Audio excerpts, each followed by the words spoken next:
Hi everybody, I'm Bree the Plant Lady, and today I am at the National Arboretum, which is a true national treasure. We are here in time to see the early cherry blossoms and all the deciduous magnolias and lots of other amazing plants. And I was just saying, this is one of the most important tree collections in the United States, and so much of the plant breeding that we are all still taking advantage of started right here. This is a federally funded facility, and it is definitely in need of your support. So if you live in the DC area, you need to come out and visit the National Arboretum, join the Friends of the National Arboretum, and get involved in helping maintain these incredible collections that are so important.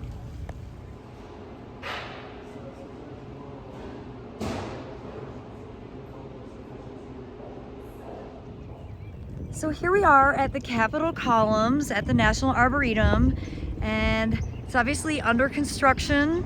It's quite sad to see. This was an incredible natives display, a huge amount of Amsonia hubrichtii, and then other natives like different asters and stuff that popped up. I don't know what the plan is. Right now there aren't a lot of plans for anything, but this sign kind of goes through some of the history of this installation. It's definitely one of the signatures of the National Arboretum. Makes you aware of like where you are. It gives you a sense of place. I'm gonna try and find pictures from past visits to show you what it used to look like, but this almost feels like a representation of March of 2025. Under construction with no plan forward. So everybody, if you don't know, this is Flora, my former intern from 2019, who works at the EPA, lives here in DC. We picked the least pleasant day ever for your first trip to the National Arboretum. But it's still beautiful. Everything about it is in bloom. Spring just started here in DC, and it's evident with the blossoms behind us. And when I said, Flora, I'm coming to DC, I was here for a symposium, she's like, oh my gosh, we're gonna go hunt down all the cherries. And I'm like, we just need to go to one place, the National Arboretum. And so we're doing a driving tour because the weather isn't awesome. It's raining and cold, but it's not gonna slow down the reality of the incredible backdrop. So let's go into the thicket and see if we can identify what some of these beautiful prunus are. So what is the first flowering cherry of the season, true cherry, is this hybrid called the Okame cherry. Everybody recognizes it because it's this bright pink, and it's always earlier typically than the other species. In North Carolina, this typically starts blooming in late February. And this is a hybrid of the Taiwanese, so Taiwanensis, Prunus taiwanensis, and Prunus incisa, which is a nice, also very early flowering species. I have several incisa in my collection. I don't have Okame anymore because borers from ambrosia beetle got into my entire cherry collection and killed everything about 10 years ago. But you can see it's got a peduncle. That is the stem that attaches the flowers actually to the branch.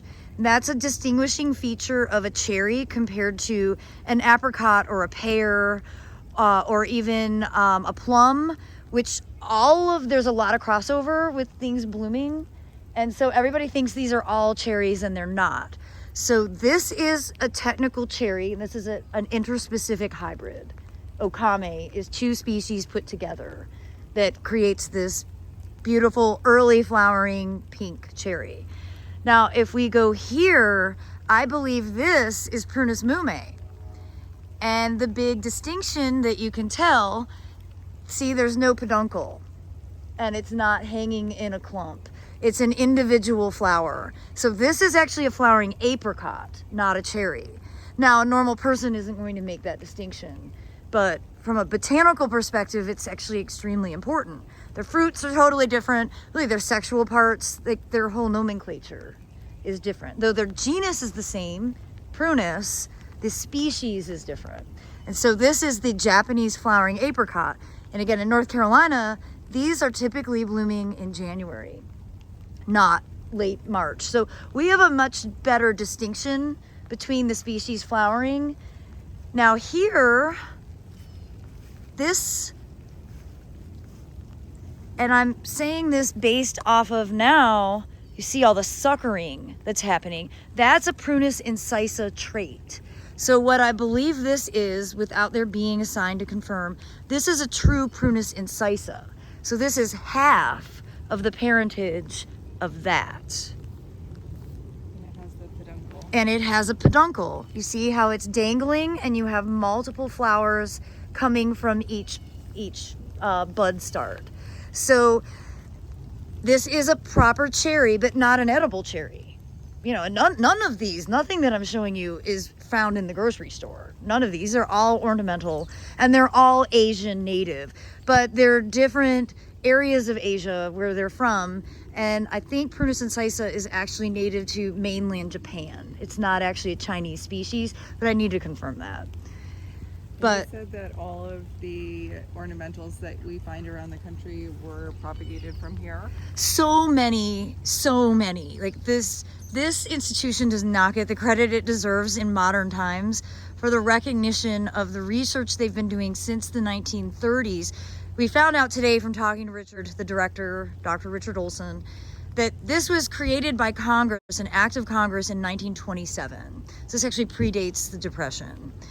And so much of the research and getting new varieties into the marketplace for disease, insect, improved flowering started from the research that occurred here and then spread across the country to different USDA offices.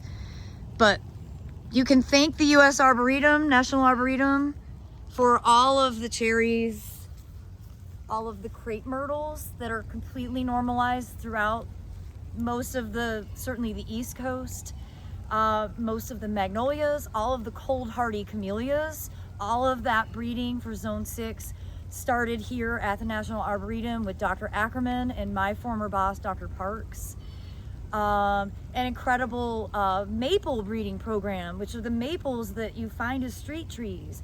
All of the research done on oaks and the hybridization of oaks that are now normalized as trees to keep temperatures down in urban settings. Like, all of that starts with the research here at the National Arboretum. And though the last 20 years, this place really hasn't gotten the recognition it deserves because the industry has changed a lot and plant breeding has been privatized for the profit of specific plant brands. The role that the Arboretum plays is adjusting to really be more focused now on climate resilience and insect management, which are really important categories as we move into a new era of life on Earth.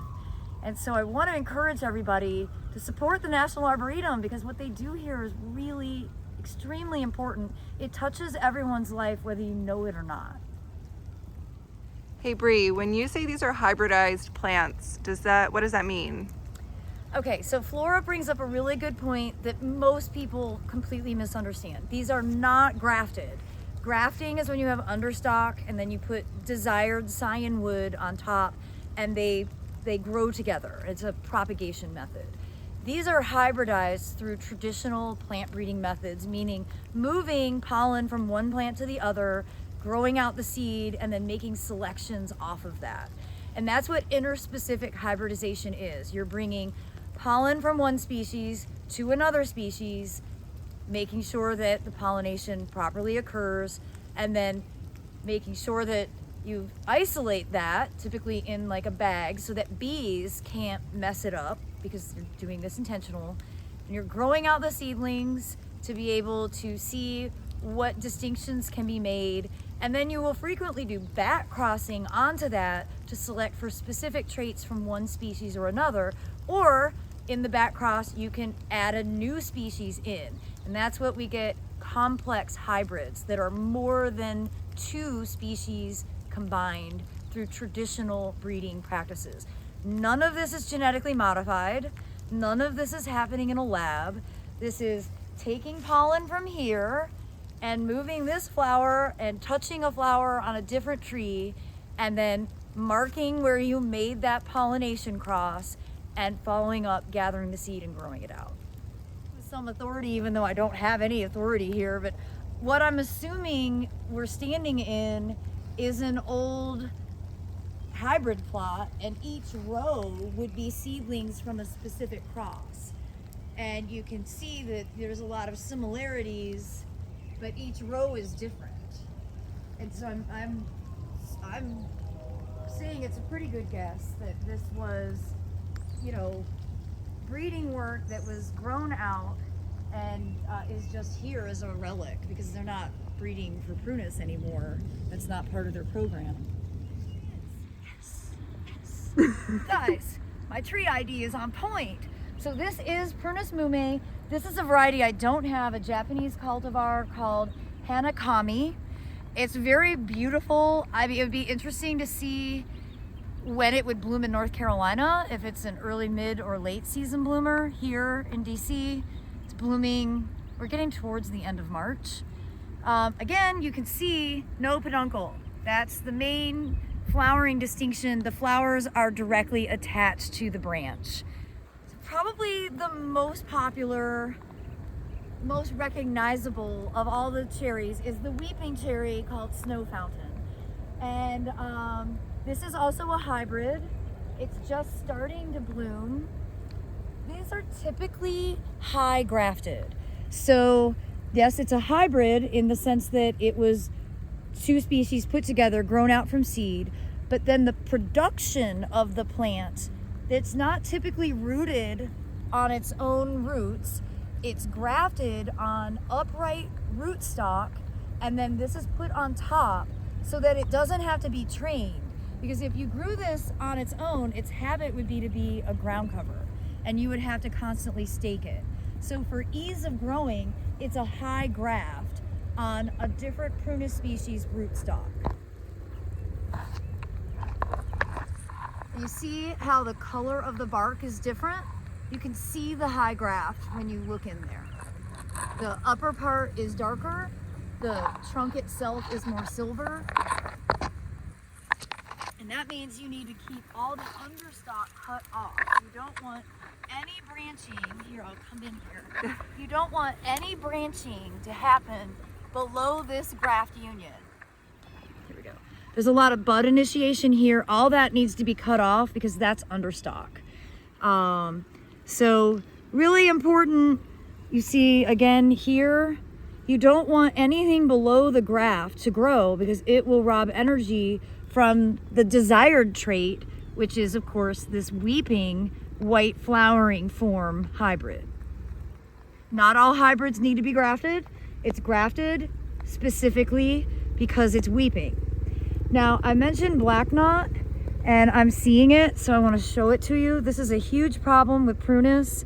That's not showing up very well. I know I've shown it in other videos, but breeding for black knot resistance is really important, especially in places like DC where prunus are the primary tree, and this disease could wipe out all the prunus, and that would be a huge loss.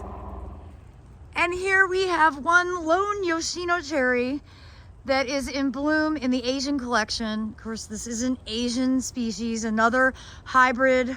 Yoshino cherries are really the one that DC is known for. This is like the cherry that you see absolutely everywhere. They tend to be a mid-season bloomer, and they are absolutely exquisite, beautiful white with a pink bud, and a very, very large growing habit. As you can see, this is not miniature. All right, everybody, we're gonna end part 1 of our National Arboretum tour. I hope you'll tune in tomorrow for part 2. We're capturing a lot of content. I'm definitely overstimulated. Thanks for visiting DC. It's a beautiful time to tour the National Arboretum and support our friends. Thanks so much for watching, and we'll catch you next time.